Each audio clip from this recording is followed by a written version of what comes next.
The first time I walked into Keller's butcher shop, I almost turned around and left. The smell hit me like a punch to the gut. The sharp tang of raw meat, the metallic edge of blood, and something else. Something older and musty, like damp wood and rusted metal. I was 21, a culinary student with more debt than sense, and I needed the money.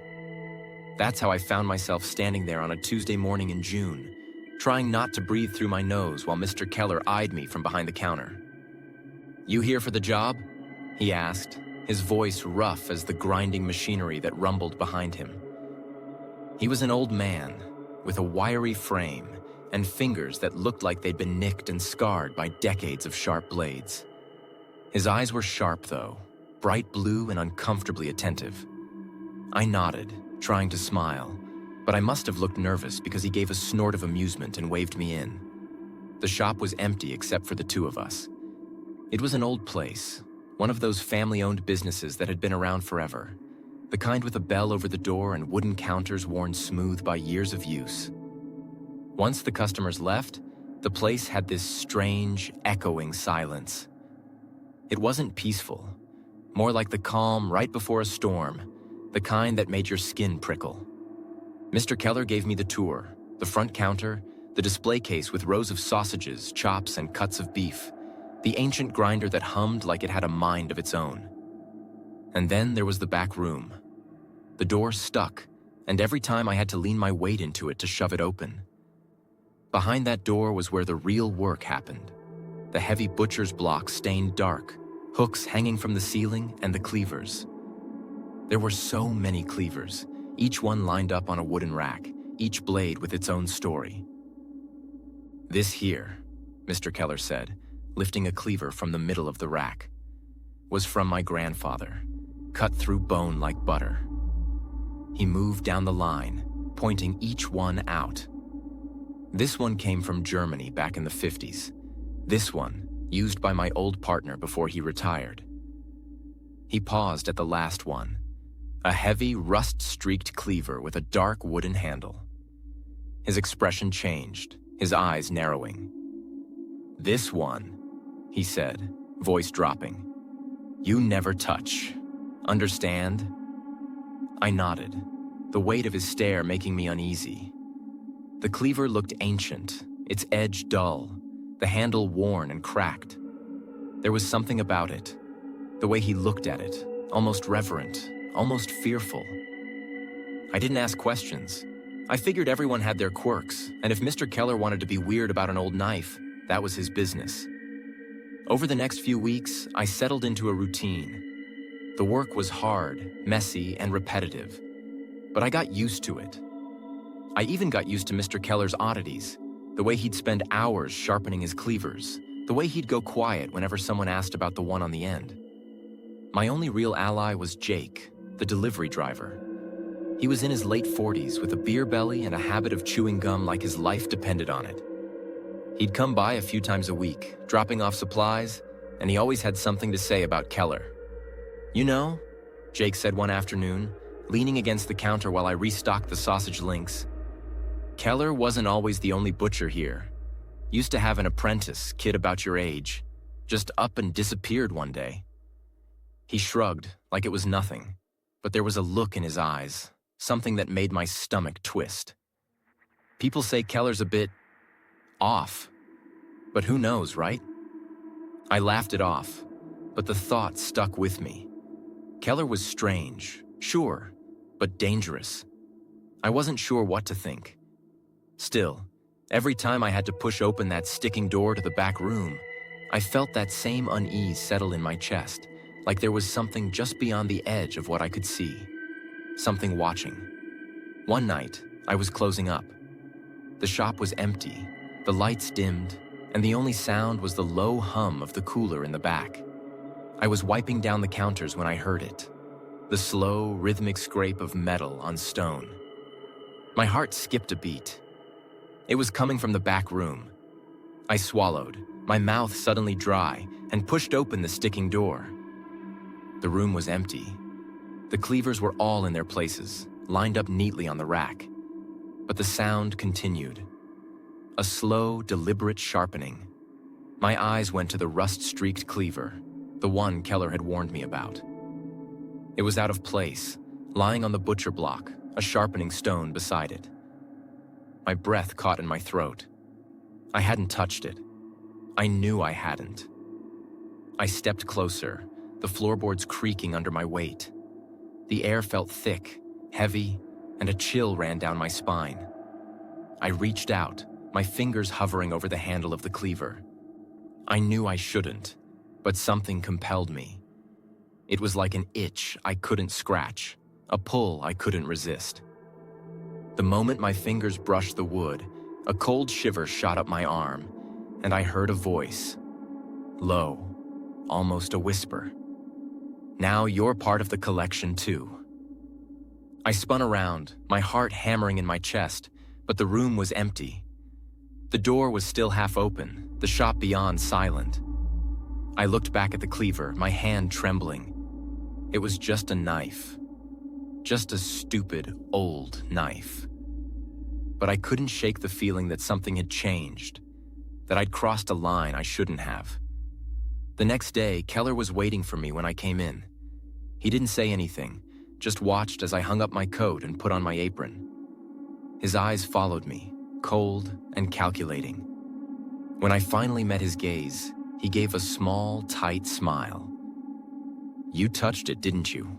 he said, his voice barely above a whisper. I opened my mouth to deny it, but the words wouldn't come. He nodded, as if I'd confirmed something he already knew. "You shouldn't have done that," he said, turning away, his hand resting on the handle of the rusted cleaver. "Now you're part of the collection." He led me to the back of the room, to a door I'd never noticed before, hidden behind a stack of old crates. He opened it, the hinges groaning, and I felt my stomach drop. The room beyond was dark, the air thick with the smell of iron. My eyes adjusted slowly, and I saw them. Bones piled in the corners, the walls lined with blood-stained blades, each one labeled, each one with a story. My breath caught in my throat, and I stumbled back, my legs suddenly weak. Keller turned to me, his expression calm, almost gentle. "You wanted to know, didn't you?" he said. "Every blade has a history. Now you do too." I quit that same day. I didn't even bother picking up my last paycheck. I packed my things, left town, and never looked back. But even now, years later, I can still hear the sound of that cleaver being sharpened, still feel the cold weight of it in my hand. And sometimes, in the middle of the night, I wonder if Keller was right. If I really am part of the collection, bound to that place, to those blades, forever. Story 2. It was my last shift at Tom's butcher shop, and I couldn't have been happier to leave that cold, sterile place behind. The air inside was always thick with the smell of raw meat and bleach, the floor tiles slick from the constant mopping. I was 28, finally about to start a new job in an office. No more heavy cleavers, no more late-night shifts alone with my thoughts. Just a desk, a chair, and a computer, far away from the butcher's block. Tom was my boss. He ran the place like it was his personal fiefdom. Stern, with rules that seemed to change whenever he felt like it. But there was one rule he never wavered on. "Never touch the locker in the back room," he'd said on my first day, pointing toward the back with a warning look. The locker had an odd, heavy lock on it, something ancient, as if it belonged in a different century. I never thought much about it, until that night. It was December 15th, a Wednesday. I remember because the wind outside howled like it was trying to break through the windows. I had the store to myself, as usual for the late shift. Maggie, my coworker, had left an hour before after giving me a long look like she wanted to say something but couldn't find the words. She'd always been kind of jittery about Tom, mentioned once that he fired people who asked too many questions. "If you value your job, just keep your head down," she'd told me once. The walk-in fridge light had started flickering again, which was just fantastic. I had my hands full with trays of meat, trying to navigate around shelves while the light sputtered like it was on its last breath. That's when I heard it. A faint thud, like something bumping against metal. I paused, straining my ears, and there it was again, coming from the back room. I stepped out of the fridge, the cold clinging to my clothes, and made my way to the back. The door to the room was cracked open, and the locker sat there, silent and heavy-looking. I shook my head, laughing at myself. Probably just some tool shifting or the old building settling. But as I turned to leave, I heard it again. Louder this time, a rhythmic thud, followed by a scraping noise. My heart skipped a beat, and I felt the hairs on my arms stand up. I walked closer, my feet moving before my brain could catch up. The locker looked different that night. Something about it seemed wrong. Like it was vibrating, or maybe it was just the way the shadows flickered in the dim light. And then I saw it. A small piece of paper slipped under the door. My breath caught as I knelt to pick it up. The paper was crumpled, the writing shaky and rushed. "Help me." A chill ran through me, and I stepped back, my eyes glued to the locker. The sound came again. A muffled thud, like someone trying to get my attention from the inside. I swallowed, the dryness in my mouth making it hard to breathe. I knew I shouldn't, but I had to know. I had to understand what was happening in this place that I'd worked in for nearly a year without ever asking too many questions. Tom had an office in the back, a cramped little space filled with old invoices and half-empty coffee cups. I remembered seeing keys in there before, hanging on a hook by the desk. My hands were shaking as I rifled through them, each one clinking softly against the next. Finally, I found it. A key that looked old enough to match the locker, heavy and rusted.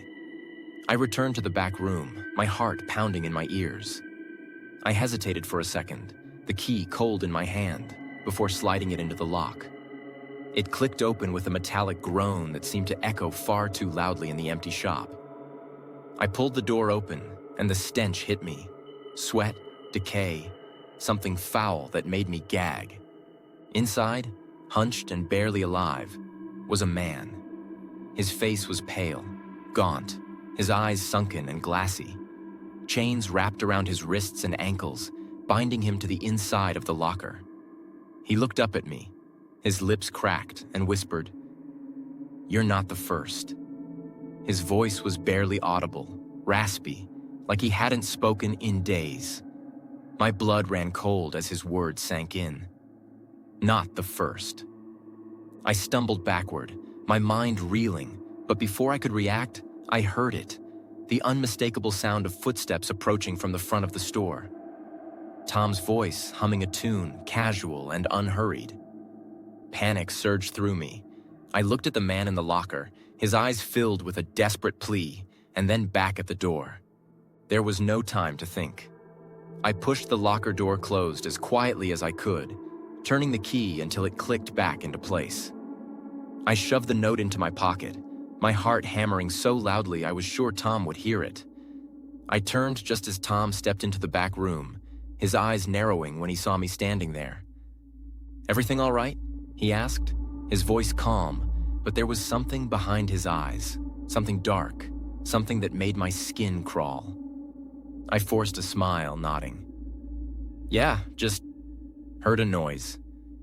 Thought it was the cooler acting up again." Tom stared at me for a moment longer, and then his gaze shifted to the locker. He didn't say anything, just watched me, and I knew he could tell. He could see the fear in my eyes, the way my hands were trembling. He gave me a smile then, thin and empty. "Good," he said. "Last shifts can be a bit unsettling, can't they?" I left that night and never went back. I didn't wait for my new job to start. I packed my things and moved in with my sister across town. I never told Maggie, never told anyone what I saw. But sometimes, late at night, I think about that man, about his hollow eyes, the way he whispered, "You're not the first." And I wonder how many others there were, how many had worked that same shift, heard those same noises, and never made it out. And sometimes, when the wind howls just right, I swear I can still hear the faint thud of someone begging to be let out. Story 3. Looking back now, I can't believe how excited I was to take that job at Toyland. It was a franchise store, big, bright, and always filled with that familiar synthetic scent of fresh plastic. I just turned 34, and after a series of dead-end jobs, Toyland seemed like the perfect gig. I loved the idea of managing a place that made kids smile. It felt like I was doing something good, making a difference, however small. It was during the holiday season when things started getting strange. Anyone who's worked in retail can tell you that the months leading up to Christmas are madness. The shelves were chaotic. Piles of teddy bears and action figures toppled into the aisles, and the buzz of customers never seemed to stop. The days melted together, the only constant being the jingle of holiday music echoing through the overhead speakers. I remember one night in particular. It was late, well after closing, and I was finishing up inventory alone. It must have been around December 10th because we were just starting to get our big rush. I was tired, dragging my feet a bit, checking off plush toys when something caught my eye. A door behind one of the shelves. It was almost invisible, tucked behind a row of oversized stuffed bears. I could swear I'd never seen it before, and I'd been in every nook and cranny of that store. Curiosity got the better of me. I pushed aside a few of the bears and tried the door, but it was locked. I figured maybe it led to an old storage area, something no one really used. But still, I felt uneasy. It was odd, and I didn't like mysteries in a place that I was supposed to manage. The next day, I brought it up to Jared, my assistant manager. He was a wiry guy, always jittery, but good at his job. When I mentioned the door, he gave me this weird look and shrugged, muttering something about it being an old maintenance thing. He wouldn't make eye contact, just kept his gaze fixed on the register. It was odd, but I let it slide. We were busy, after all, and I had other things to focus on. Later that day, as I was organizing my office, I found a small key in the back of my desk drawer. It was labeled with a code that I didn't recognize. I should have just left it, should have brushed it off as something unimportant, but instead, I felt that itch of curiosity again. I grabbed the key and headed to the hidden door. The lock clicked open and I swung the door wide. Inside was a small, cramped room. The walls were covered from floor to ceiling in drawings, hundreds of them. Crayon sketches on old sheets of paper pinned up with thumbtacks or just stuck to the walls with tape. At first, they seemed innocent. Stick figures, kids playing, flowers, houses. But as I looked closer, I started to notice the other drawings. Darker ones. Figures in shadows, twisted shapes, scrawled words like, "Don't let him in," and "He's watching." My stomach turned. I tried to laugh it off, even made a joke to Jared later that day about art therapy in the back room. He didn't laugh. He just went pale, mumbled something, and walked away. It was the first time I felt truly unnerved. The way he acted, like he knew something and didn't want to tell me. It left a knot in my gut. Over the next week, I couldn't stop thinking about that room. I found myself going back, standing in the doorway, staring at the drawings. They seemed to change every time I looked at them. The figures in the shadows became more distinct, more menacing. The phrases grew stranger, almost like warnings. I started noticing new drawings that I swear hadn't been there before, ones that looked rushed, desperate. One night, I was closing up alone again. Jared had taken off early, saying he felt sick. The store was empty, the aisles quiet, and I was double-checking that everything was locked up. I walked past the hidden door, and that's when I saw it. A shadow. Just a flicker, like someone had moved behind the door. My heart skipped a beat. I stood there staring, telling myself it was nothing. But then I heard it. A shuffle, like footsteps. I rushed to the door, flung it open, but the room was empty. Just the drawings, rustling slightly, as if they'd been disturbed. The air felt colder. the kind of cold that bites into your bones. I stepped inside, my flashlight beam bouncing off the walls. Nothing. No one. But then, on the far wall, I saw it. A new drawing. It was me. My face, my name tag, sketched in shaky lines. And beneath it, the words, "You're next." I stumbled back, my breath catching in my throat. I didn't sleep that night. I couldn't. The next day, I started digging through the old employee records. I found something. An incident report from years ago. An employee had gone missing, just vanished during a shift. No explanation, no trace. His name was scribbled at the bottom of one of the older drawings, almost faded, like a ghost. I quit the next week, told Mrs. Thompson I had family stuff to take care of. She didn't ask questions.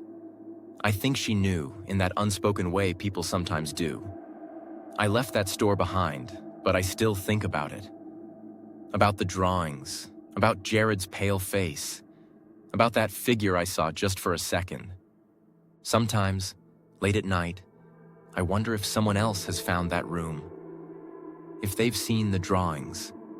If they've found one with their own face on it, staring back at them, waiting.